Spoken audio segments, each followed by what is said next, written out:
শুভ শুভ মাতৃভাষা দিবসে আমার ছোট্ট নিবেদন কবি আলসারুল হকের ২১-এর বর্ণমালা।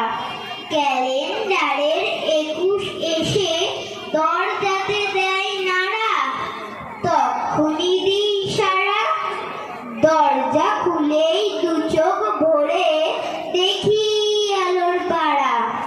আকাশ ভরা আলোয় শুনি তখন খুশির গাথা, কোন সে রঙিন খাতা, স্বপ্ন